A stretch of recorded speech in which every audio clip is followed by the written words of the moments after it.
alive. You're alive, and may we all be alive now and forever. Thank you, dear God, for wonderful students that are there waiting for us. Bless Hashem, all my soul. And all those students who are waiting, may Hashem give them extra special, miraculous blessings now and forever. Okay, so tonight is Parsha and HafTorah. So what's Parsha? That's from the first 5 books of Moses. All the Orthodox Jewish people are studying the same portion this week. It's called Parsha's Yisro. And then the HafTorah is from Isaiah chapter 6. And I will come in back to back when my husband is finished to give a little over on the HafTorah. So enjoy the class. I'll be back in a while. Let's do this. Okay, we did that. We just have to move the camera. Okay, up you go.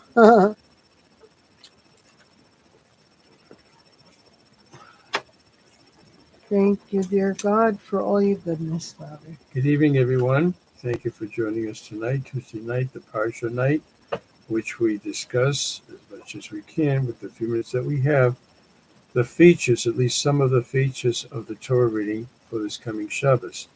We live with the times, as it was explained by the first Lubavitch Rebbe. That doesn't mean you get to read the world news papers and the New York Times, etc. Living with the times means to follow a portion of the week, as it is a guide to life for each day of our lives and each week.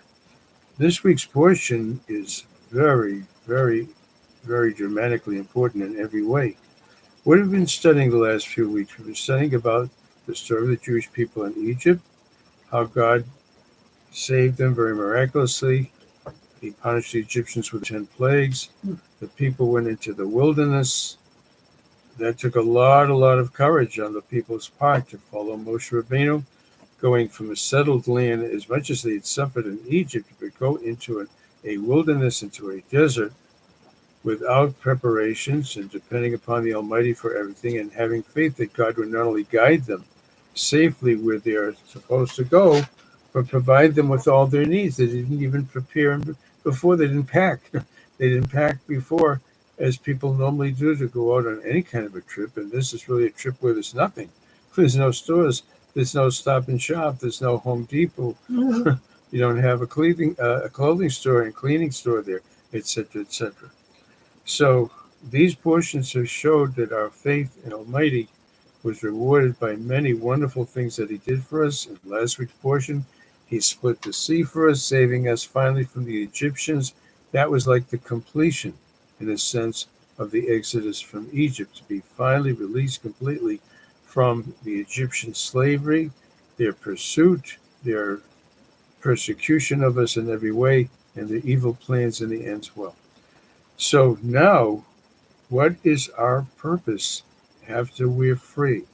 Unlike other nations that just want to be free, and have just any kind of liberty, do anything that you feel what you want to do, our purpose of being freed, as God told us right from the start, was become His servants, that we would fulfill His wonderful Torah, which is all for our good and for our enjoyment and good, as it is to this very day. And this week's portion, the Jewish people arrive at Mount Sinai, where they receive the Torah. And there's so much to be said about this portion, it's incredible. And we'll start off actually very soon with the name of the portion, which is very surprising in itself. But at any rate, the Torah was given on a mountain, not the tallest mountain, but the humblest mountain, the smallest mountain, to teach us great humility, as we'll see. And it was given in no man's land. It wasn't given in Israel. Our purpose, of course, is to go to the land of Israel and fulfill the entire Torah there. And we were supposed to go there immediately. Because of our many mistakes, it was delayed for 40 years, which we'll study about in the various portions that are coming up as we go along. Why was it given in no man's land? In a wilderness, the Sinai wilderness, Mount Sinai. And this was to show all humanity that everyone was invited to become God's special people. I said many, many times that we're called the chosen people. The Christians thought they could try to talk us out of it and talk everyone else out of it as well, and say that they're the chosen people. We know that, of course, is completely and totally false. And nations have been very jealous and very, very indignant and very insulted by our being called the chosen people. What do I say to people so that they will not be jealous and that they will not be indignant, they will not be upset with us, and will not think that we're being arrogant and sticking up our noses, which we do not do. Our Torah teaches us to be humble and to have a slightly bent posture, as a matter of fact, a straight posture, but slightly bent, just to show our head, just to show that we have the humility before God. This black thing that I got on my head is called a yarmulke. What's that all about? Why do we wear a yarmulke? You know, the word yarmulke, which is such a strange word, isn't the word. It's a combination of two words, Yorei Elokim. We wear the cap on our head or a hat or a wig or something on our head all the time to show that we have reverence for God. Why are we the chosen people? Why did God choose us? I tell you, we chose to be those people. God offered the Torah to all the nations of the world, even to our greatest horrible enemies, the descendants of Esau, the Romans, the Arabs who hate us so incredibly and want to take our land away from us. The very Torah, this very Torah that you and I learned, spells out so clearly that we were given the land of Israel. And the only reason we pushed out of it is because we weren't keeping the Torah. The very book that gives us the land of Israel, we were not observing. That's why we wound up in exile. And there's always been at least a small group of Jews in Israel showing that it's our land. It still is our land and will always be our land. And that's the land in which we'll be gathered and will enjoy the leadership of the Mashiach, who will be a wonderful king over the entire world. At any rate, Yarmulke means one who fears and has reverence for God. That's why I wear that. And I wear it not to be arrogant. It's out of humility before God, so it's not for arrogance, of course.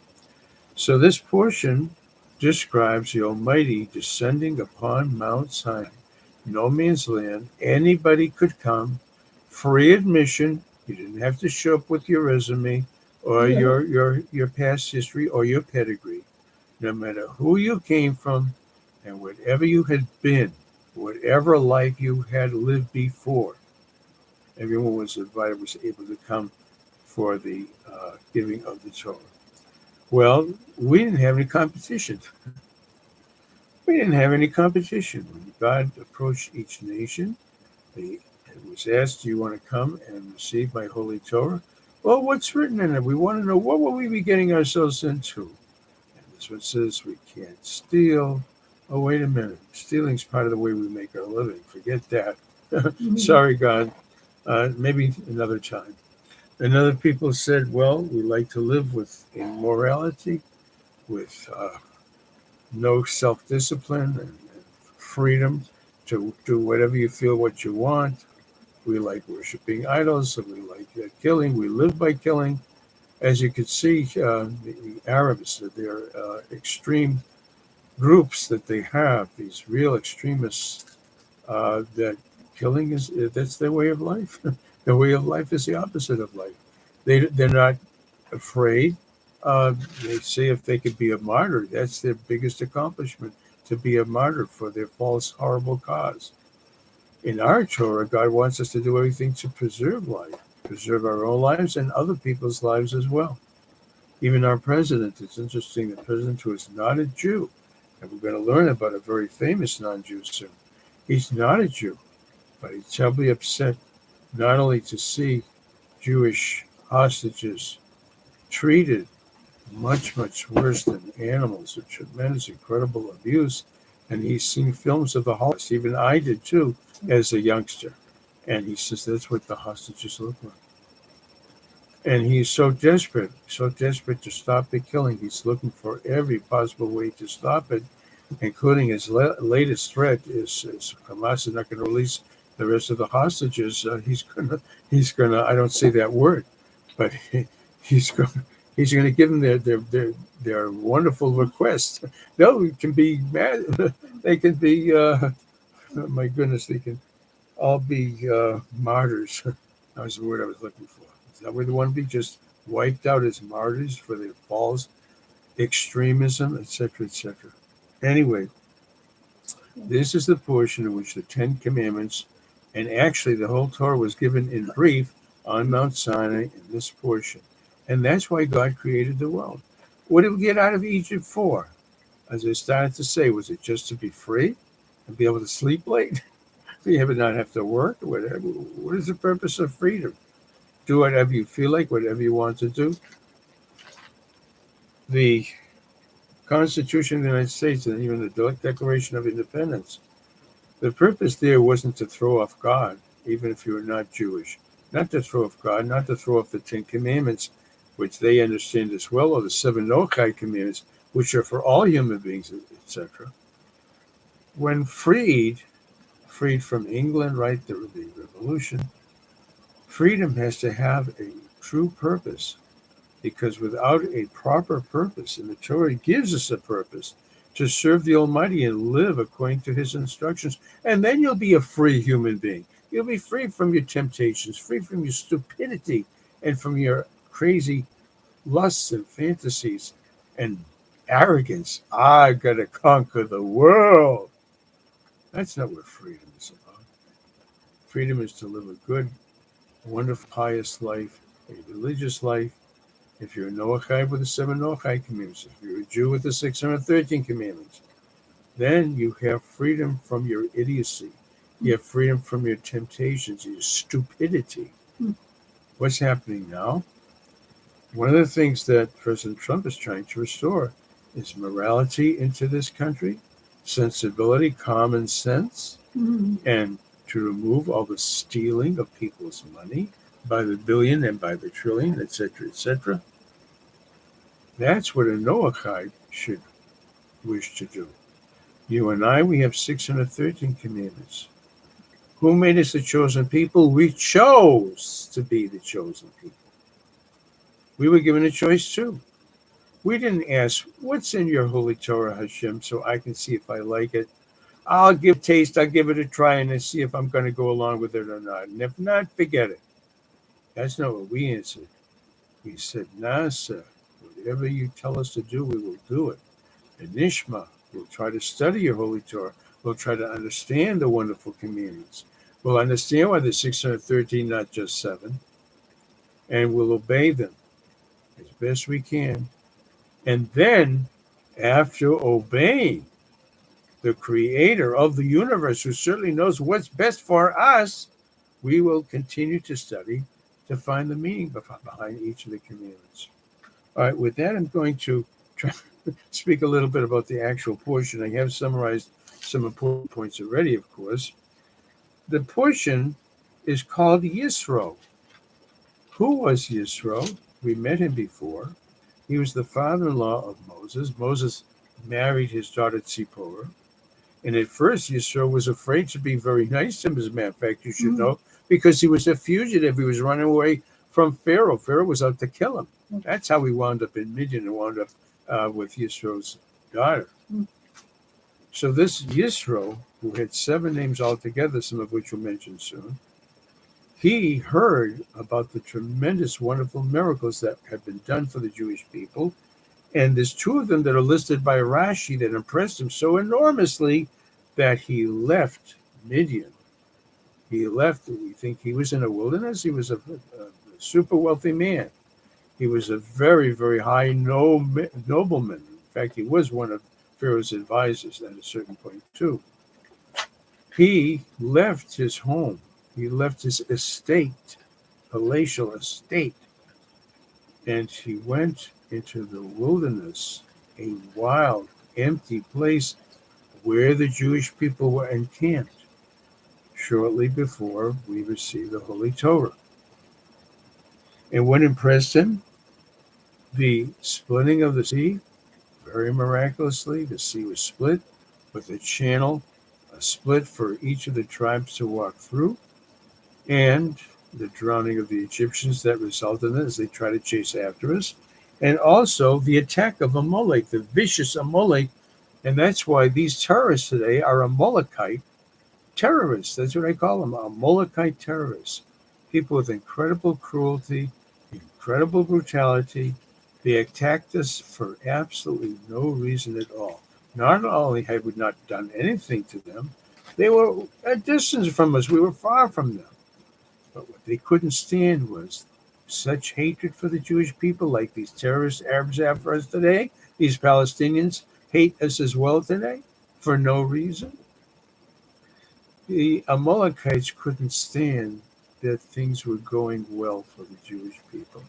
We can't take that. We can't allow that to continue. And we don't even care if God's going to get us back for it. We don't care as long as we can hurt them, as long as we can kill some of them, whatever we can do. That's hatred. And you and I understand that today. Command such hatred, the incredible starving, imprisoning, beating, and attacking of the hostages that they took, who also had done nothing wrong to them. And then these last three were paraded to go back to Israel and appeared completely emaciated. Very great damage to their body, and of course to their psychology and to their mind, etc., etc. And they're so willing to give a few at a time. Who's released to them? Hundreds of killers, hundreds of criminals who've already killed Jewish people. They don't deserve to live at all. But Israel felt it's the only way to get these poor, horribly brutalized Israelites and other people as well who were taken as hostages. The only way to do it, we're going to have to do it. President Trump is at the end of his rope. God has a reason for saving his life. He has had it with these brutal, horrible Amalekite terrorists, just like Amalek, with incredible hatred. So one of the hostages thought his wife and I think his more than one child was still alive. So to get one last stab with the knife, give him one last stab, the horrible terrorist had to tell him that they were killed on October 7th. Way at the end, all these months they tortured him by making him think that they were alive and that he's never going to see them again, etc., whatever. So we're dealing with pretty tough people. All right, let's get into this portion here. Yisro, the father-in-law of Moses, who had been a nobleman in Midian, a very wealthy person and a person with great prestige, he heard about these wonders that are being done to the Jewish people. That's his son-in-law. Miracles for his son-in-law Moses and all the Jewish people. And he came, and he brought Moses' wife Zipporah and their two sons along with him as well. And they were given a tremendous respectful reception by Moses and the Jewish people, who all came out to greet him. Now, my question is, that's all very nice. You got a distinguished visitor. That's very nice. Does anything compare to the giving of the Torah? Shouldn't the portion begin right away with the Ten Commandments? There's a week of preparation and the giving of the Torah at Mount Sinai. This is all prefaced by the story of Yisro coming and his seeing Moses after the Torah was given. He sees Moses, who is the sole judge of the Jewish people. People, of course, have all kinds of relationships. They have all kinds of business transactions and all kinds of different problems. And Moses was seen by Yisro sitting all by himself while the Jewish people stood to get help from him. This bothered Yisro very, very much. First of all, he said it's not respectful to the people. It said he was like sitting in judgment from morning till evening. It wasn't all day, but of course it was a number of hours during the day. And Yisro felt that the Jewish people deserved more respect than that. Now, this is a man who's not Jewish. He's a man who comes from an idolatrous background. In fact, you'll find this interesting. He had worshipped every false god that he could possibly find in the entire world. That's quite a job. Why do that? Why to go to that expense and that tremendous effort? He was searching for the truth. It's very nice the way Rebbe Yiska, when she's talking to people, be they Christian or be they Jewish or be they of no denomination, and she tells them to join our classes. We're not teaching religion, which is some man's, some group's idea of how you should live. We're teaching the truth, the Torah, how all human beings should live, be they Noachites, be they Jews. We're searching for the truth. How do we have the Yisro, truth from Mount Sinai? Yisro was finally convinced. Gadol Hashem Mikol Elokim. I see that the true God is greater than all these false gods that I try to research and I try to worship them. I see that there's only one true God. What impressed him greatly was this. The very thing that they try to do to the Jewish people, remember, to drown our babies and to try to destroy the Jewish people, they were drowned. Kiva Davor Shezaru, the very thing that they were so wicked about. Again, we had only brought prosperity to Egypt, and that's how we're paid back, to throw our babies into the river. That's how you pay back. So he said that God meted out to them a punishment. That is exactly what they try to do to the Jewish people. They try to the Jewish people, try to drown them out of existence. Then his Egyptian wicked people were drowned. And by the way, there was great suffering and punishment at the Red Sea. Those Egyptians back home who didn't come, they were also punished with a number of very severe punishments. All right. He says that he's very, very glad of all the goodness that God did to Israel, that they were saved from Egypt, that had abused them. They were there for 210 years. Yisro said, Baruch Hashem, blessed is God. Don't forget, he's been blessing all kinds of false gods. He discovered the one and only true God. Blessed is God, Asher Yitzil Eskem Mitzrayim, who saved you from Egypt and Miyad Paro, from the hand of this incredibly stubborn, wicked, brutal Pharaoh. Asher Yitzil Esam, God saved the people, Mitachas Yad Mitzrayim, from being under the hand and the abusive, terrible, enslaving hand of Egypt. Atoyadati, now I know Ki Gadol Hashem Mikol Elokim, that Hashem is greater than all those false gods, Kiva Davo, because the very thing Ashizaru Alehem, the very wicked thing that they sought to do to the Jewish people was done to them. Anyway, I want to go on a little bit. The day after Yom Kippur, now I have to get our Jewish calendar in order a little bit over here. The Jewish people left Egypt in the month of Nisan. A couple of months we will be celebrating Passover. They left in Nisan, and they had a 7-week period until they received the Torah at Mount Sinai. Without going into too much detail, we received the Torah at Mount Sinai. Most unfortunately, as we have learned in the past, 40 days later they worshipped the golden calf. Moses was involved for the next 80 days to get us off the hook from being destroyed by God, and he succeeded. He came down for the third time, 3 periods of 40 days, on the famous day of Yom Kippur. That's why we observe the day of Yom Kippur. The day after Yom Kippur, which was a busy day, Moses brought down the second set of tablets, and he's sitting and judging the people. Moshe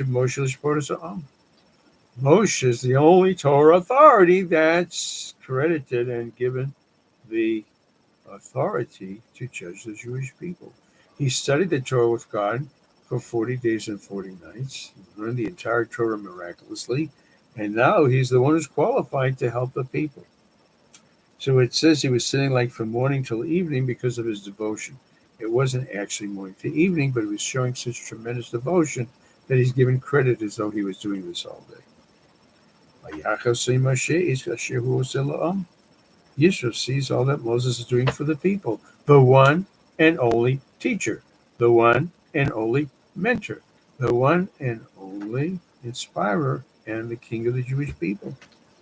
Yomi says, "More divorce here and share What is this you're doing for the people?" He says to his son-in-law Moses. Madua You're sitting all by yourself. But and all the people in each of Alecha standing, waiting for you, men both right from morning till evening. So Moses explains that the people are coming to seek instruction from God. Who else are they going to go to? I'm the one that received the Torah from God. He taught it to me over the 40 days and nights I was up there on Mount Sinai. When the people have some kind of a judgment, something that they have to come for, something that's puzzling them about the Torah, or with his people, there's going to be conflicts, there's going to be difficulties. He didn't pay me what he owes me, or he sold me something that is faulty, etc., and it doesn't do what it's supposed to do. This guy said something that was a lie about me. All the things that people can have complaints about from each other, etc. Well, how do I go about making a proper transaction, starting up a proper business? What does the Torah tell you about that? I'll tell you right now, just for fun. First of all, no false advertising.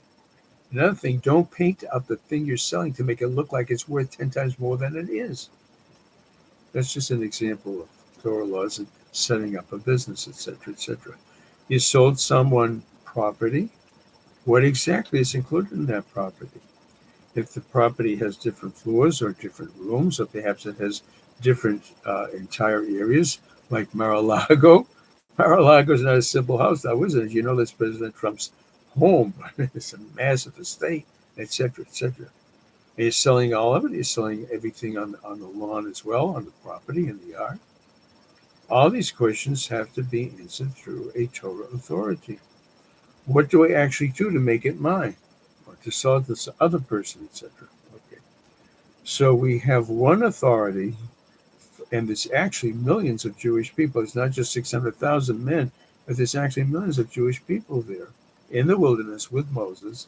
It's the day after Yom Kippur, after the Jewish people were forgiven, and he's doing this for them. Yisro is very upset with this. First of all, he feels the people standing and waiting in turn is not respectful for them.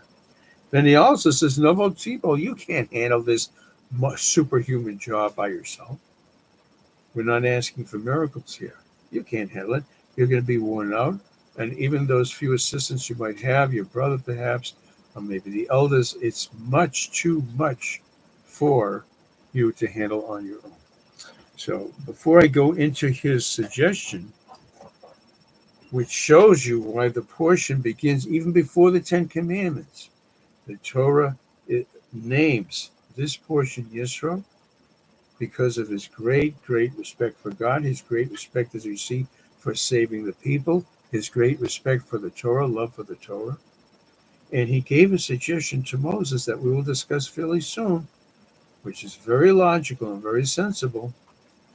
And what I want to point out, number one, before he even tells him the suggestion, he says, consult with the Almighty. I'm a human being. He is a genius, of course, which he was, no question about that. A super wealthy and super knowledgeable person. First of all, I've got a suggestion. What's best about the whole suggestion is consult with the Almighty. See what the Almighty thinks about it. Before making moves on our own, you and I as well, before making moves on our own. I want to do this, I want to do that, etc., etc. First, find out, before you make any move, what does the Torah say about that? If you're not that very well versed in the Torah, ask a reputable rabbi. Ask your Moshe, the Moshe for your synagogue, or the Moshe for your community, or the Moshe for the generation, which we have with the Lubavitcher Rebbe. Well, I recently came across something that greatly impressed me. Before I go into the suggestion, I gave you an example of the various kinds of conflicts or problems that one person might have with another, or dealing with business, or dealing with matters, marital matters, perhaps peace in the house, all the things that are so important, etc. I was amazed to find that two examples that the commentaries give as to why the people wanted to speak to Moses on this day after Yom Kippur. And they're all standing and waiting and waiting. I saw two examples that really amazed me. It can inspire you and me as well. One of the reasons that people were going to try to speak and have a private audience with Moshe, the king of the Jewish people, and the authority on the Torah for eternity, for all time, they were coming up to ask Moses to pray for someone who is terribly ill, terribly sick. I was amazed. I was amazed that you could come to Moshe Rabbeinu, Moses, and come and ask him to pray for someone who is in need of a refuah shlema, of a cure and a healing. Pretty amazing. Amongst all the things I try to give you as examples, this shows the great compassion of Moses. By the way, besides the fact that he was the greatest Jew, of course, and the greatest prophet, could you ask for anyone to pray for a sick person any better than Moses? Who had Moses prayed for? He prayed to save the Jewish people from being destroyed by the Almighty for the sin of the golden calf, breaking the entire Torah, all 613 commandments, smashing the tablets. They're the ones that caused the smashing of the tablets with the 10 Commandments on them. And he succeeded despite the Almighty's anger. The Almighty said, forget about them. I'll create a new Jewish people. You're Jewish. I'll create a new Jewish people out of you. And Moses said, nothing do it. If you're not going to forgive them, my name is written throughout the Torah. Moshe, Moshe, Moshe, right? By the Bereshim El Moshe. Erase my name out of the Torah. If I can't acquire forgiveness for them, then I'm not worthy to be in your Torah. And the end was God listened to him. That's why we have Yom Kippur, the Day of Atonement. We messed up many other times afterwards too, and Moshe got us out of trouble many, many times. Again, if you need a prayer from a saintly person to save someone's life who is terribly, dangerously ill, could you do better than Moshe Rabbeinu? Now, that makes good sense to us. That's amongst the reasons that people were standing to try to have a private interview with him. Another is one that will shock you even more. If someone had lost something, I said lost an article, lost an animal, lost something of importance to them, to come up to Moshe Rabbeinu and ask, where is it and how can I get it back? I was astounded by this. I was amazed by this. We don't have time to go into detail now, but before Saul became King Saul, he had been sent by his father to ask the Moses of his day. That was Samuel.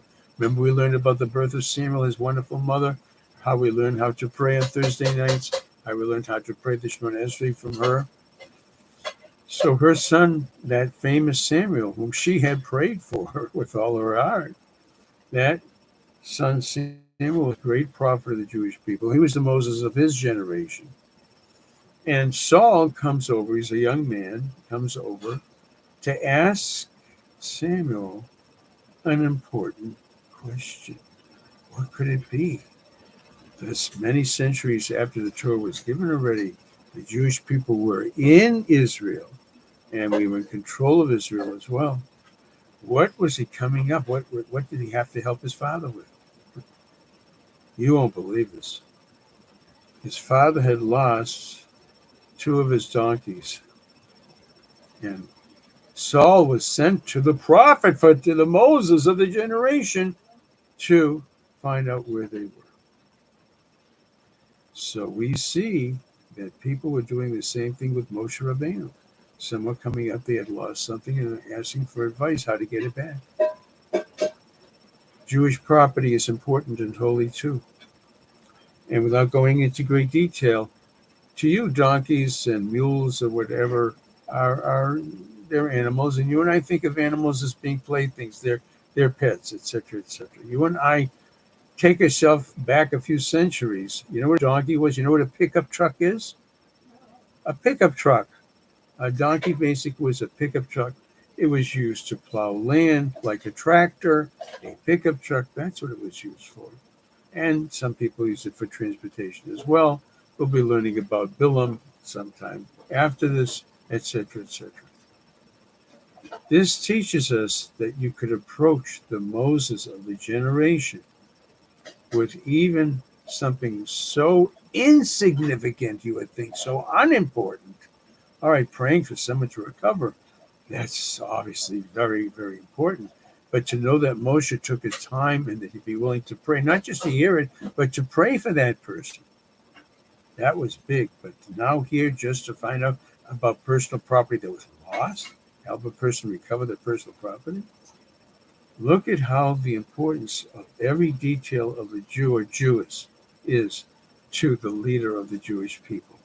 That's what a Rebbe is, a real Rebbe is. That's why we have so many years had the inspiration of the Lubavitcher Rebbe. That's what a Rebbe is, who cares about each and every individual all over the planet, all over Earth, people that you and I never heard from, never heard from. He would send a Jewish emissaries, one of his rabbis, to some God-forsaken place, use that Jewish expression, a forsaken place where nobody ever goes. There's one Jew there who needed to be reached. That's a true Moses, etc. So, at any rate, I thought it would be worthy to share with you this greatness of Yisro, the fact that he gave up all these false religions and he chose to become a Jew. He was called Yeser because of this advice that he gave Moses. I don't have enough time for everything, but I'll try to just do a little bit more. There's a story from the Talmud I have to tell you. I'm going to read it. It's very short. But it's of great significance. Here's Moses' suggestion. First of all, teach the people what you have learned from God. Give them all the instructions they need to keep the Torah. Now that has to do with education. Educate all the Jewish people. Then you shall see amongst the people, all the people, Anshe Chayil, men of wealth, Yirlikim, people who fear God, Anshe Emes, people who are true and honest, Anshe Vosa, it says Soni Vosa, people who hate money which is abused and gotten illegally. V'samta Alehem, place these individuals that you are choosing, you are selecting with wonderful, wonderful virtues, and they're even wealthy, as I have to explain soon too. Appoint them to be officers over the Jewish people to assist you in judging the people with all their problems. Instead of sitting all by yourself with millions of Jewish people waiting to see you and speak to you, you'll have these many, many judges who will be trained by you with the Torah and trained by you not only to judge cases of court, but how to mentor them and how to counsel them, all the things that people need. And you appoint upon them officers over thousands. That would be a major officer, Leos, officers over hundreds. Different categories, the lower, like we have higher and lower courts, higher and lower officials. Chamishim, officers over 50s. But Asoros, what's the smallest number? A million. Officers even over a million. They'll judge the people at every time. Can they handle everything? No. Every big matter they'll bring to you, Moses. You're not being replaced. You're being assisted by many qualified assistants that you yourself are going to train. Small things they can handle to judge. Lighten from upon you, and they will bear the great burden along with you. What I love about his suggestion is this. If you do this, the second time he says, consult with God, see if God approves of my idea. Not just I'm so smart and it's a logical thing to do. Consult with God. And then you'll be able to be sustained. The whole people are standing and waiting for you. They can come in their place in peace. So that was his wonderful, wonderful suggestion, which of course he did consult with God. He converted to Judaism. His name was Yisro. The word Yisro means he brought an extra passage, which is the appointment of judges. He brought that into the Torah.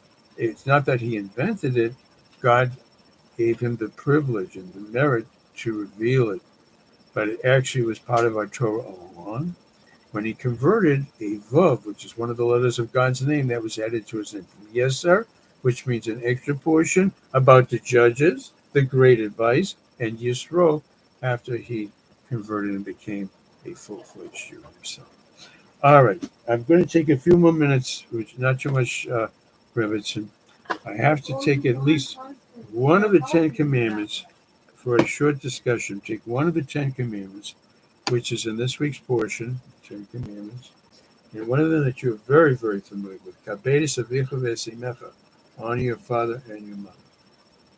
And the Talmud asks, how do you do this? How is it really meant? So hang on, I'm going to hit the place and read to you from this passage here. I have mentioned it in one of my classes earlier. You may recognize it. I hope not only you recognize it and remember it, but I hope that you will be able to fulfill it. If you still have your parents, if we're speaking about young people, if you still have your parents, and please God, you should still have your parents. Unfortunately, I don't. I had wonderful parents who taught me many of these wonderful lessons that I try to share with you too. If you still have your parents, you can fulfill it. And even if they live far away, you find some way to fulfill it as best you can. Visiting them would be a wonderful thing, or having them visit you, of course. Have them enjoy their children and grandchildren, maybe even great-grandchildren too. And if it's beyond the time when our parents were with us, did you know we can still honor them? We can still honor them. When we give charity, for instance, which is emphasized so much, Rabbi Yitzchak speaks about it, you can give it in their name, and they're giving credit as though they were alive and giving it right now too. When you bring about peace, when you bring about people getting along with each other, when you guide them, especially if they have to be corrected from what they're doing, and you guide them to do the right thing, you're teaching them a proper Torah lesson, which I hope you repeat what you learned from these various videos. Do you know who is honored by your wonderful, wonderful good deeds? Our parents, even they're in heaven. Up there they say, look what his son or daughter, look what they're doing on earth.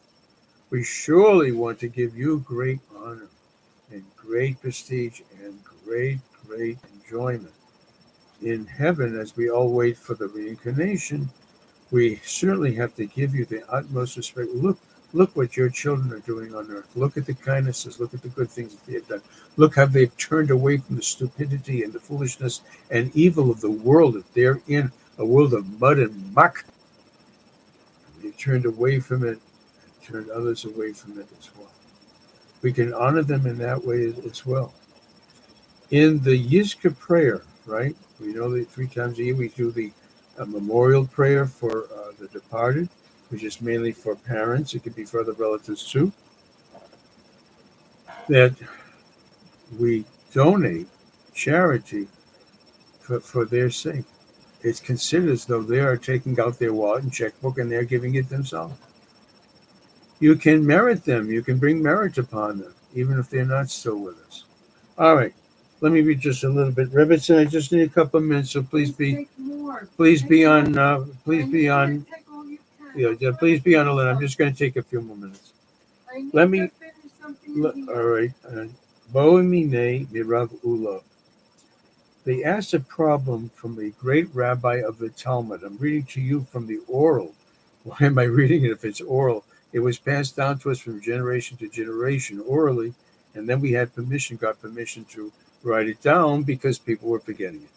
Bo'emine mirav ula. They asked a problem from Rav Ula. That's his name is Ula. What was the big problem? Ad hechen kibud of va'ain. How far do you have to go? How much must you sacrifice to fulfill this of the 10 commandments, this commandment, Kabedes avicha v'esimecha, Honor your father and your mother. In fact, the reward for it is even given right away. In order that you should have long days. This is one of the very few cases where God even tells us the reward for good deeds. How far are you supposed to go? He said to them, an amazing answer. Why don't you follow the example of such and such a great rabbi? Why don't you follow the example of such and such a sage, such and such a saintly person, and good person, etc.? There's so many names to mention. In fact, they had saintly rabbis right there, and he could have used them for an example. They were right there, living at that very same time. What does he say to them? Go out and see. Ma'osa nochri echad.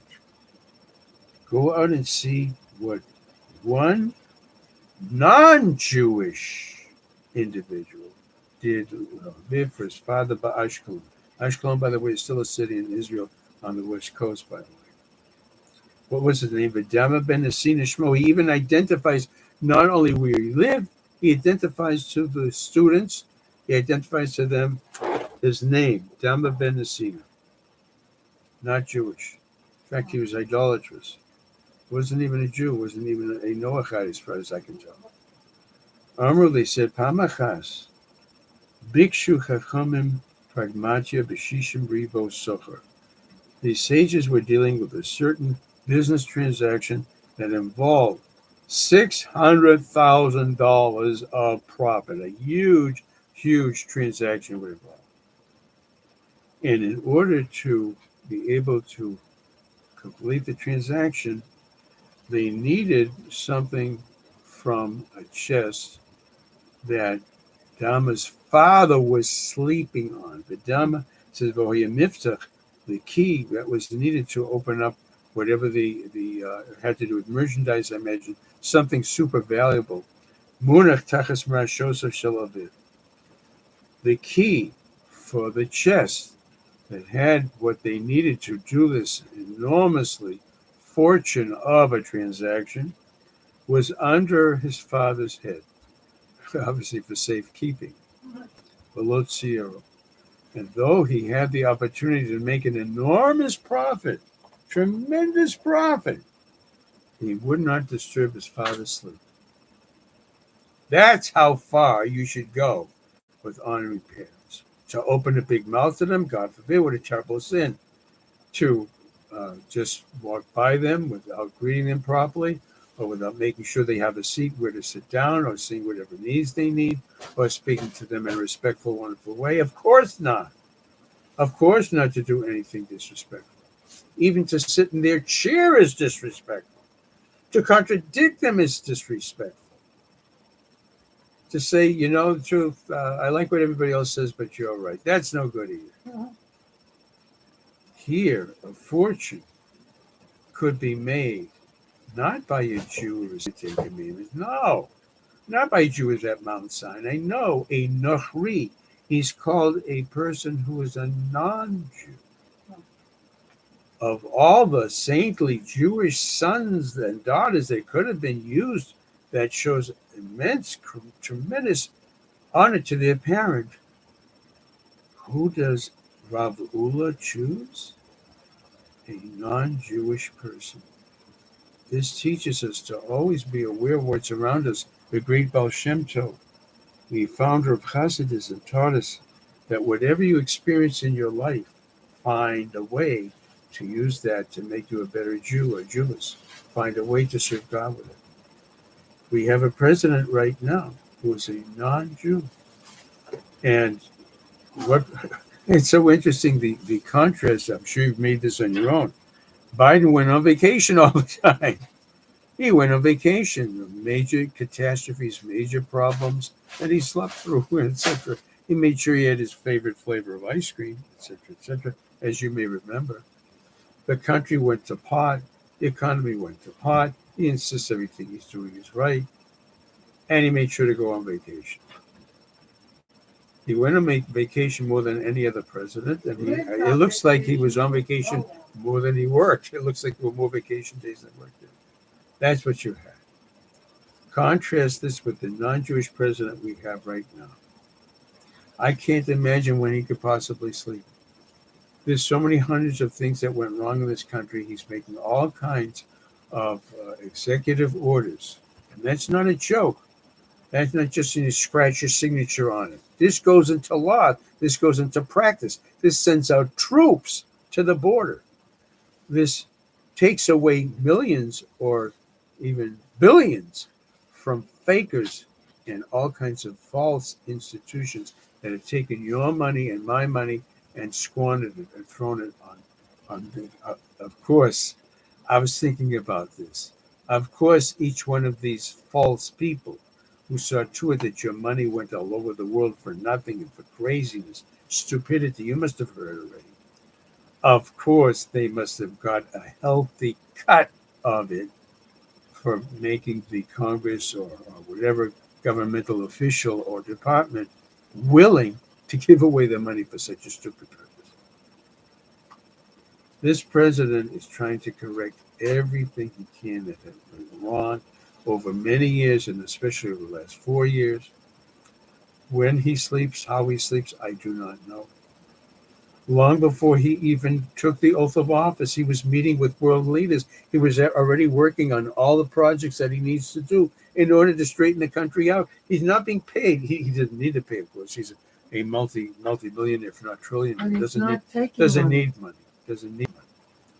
What's important to him is that things are unjust, crooked, unjust, abuse of women, abuse of people in general, terrible killing of thousands of individuals for one person's ego. It's just like Paro.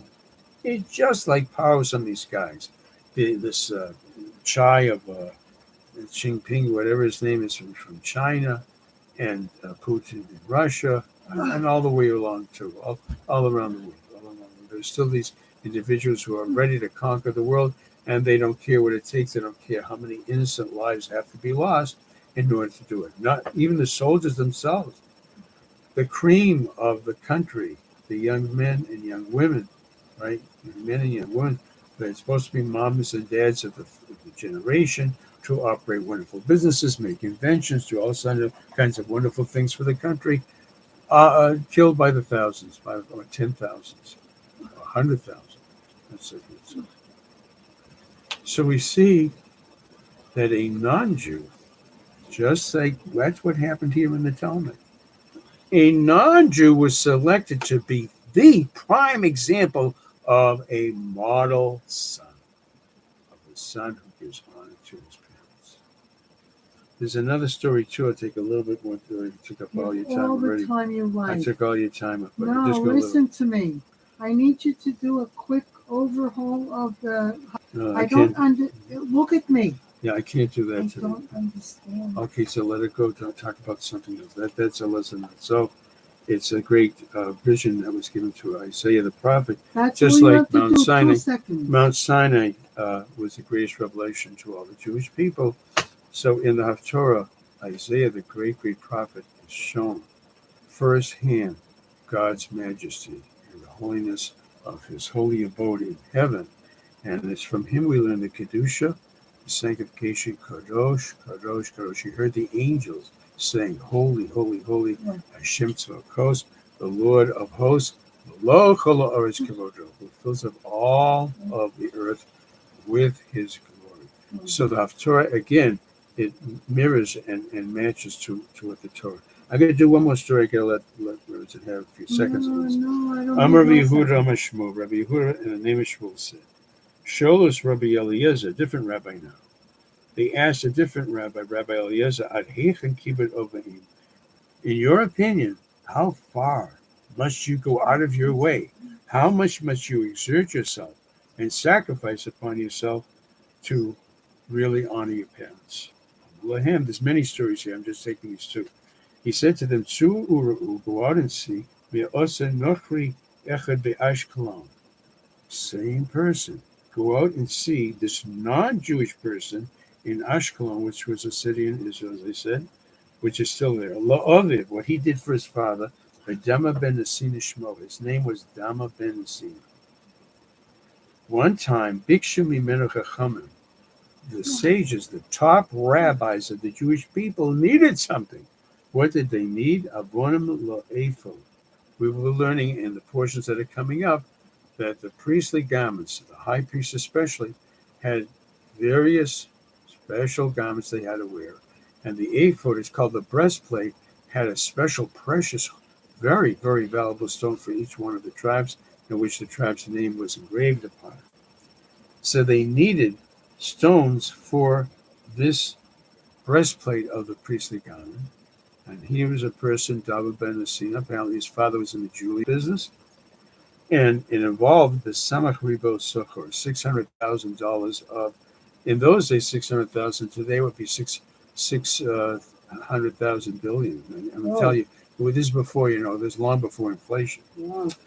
Rav Kana, Nasi Bishmonim Ribo. Rav Kana says the business transaction, the rabbis were willing to pay 800,000 for these jewels, which, like it says, more, it's like 8 billion or 8 billion. Where's the stones? In that famous chest, in a special jewelry box. The key to the chest was under the pillow of Dama's father, Lotziero. Even to make such a huge, enormous sale, such a profit, he would not disturb his father. He had a chance to make a fortune. He would not disturb his father. Wow. Well, God rewarded him. Lashana Acheres, I go a little bit further. Next year, Nasan Kadosh Baruch Hu Scharo, God gave his Dama ben Asina his reward. Wow. Sheno de Lopora Aduma. Did you ever hear of the red heifer? Oh, yeah. Extremely, extremely rare. And that's what's needed in order to purify us with this ashes, in order to be even to attend the Holy Temple. Never mind to serve at it as a Kohen or high priest or priest, just simply to attend services there. Wow. Very, very valuable thing. To tell how much our enemies hate us. Wow. I hate to do this again. They were making a purpose. It's very rare, but there have been a few red heifers that have been born that may have qualified to be used in order for the purification. The Arab terrorists killed them. Oh. It's interesting. What do they care about?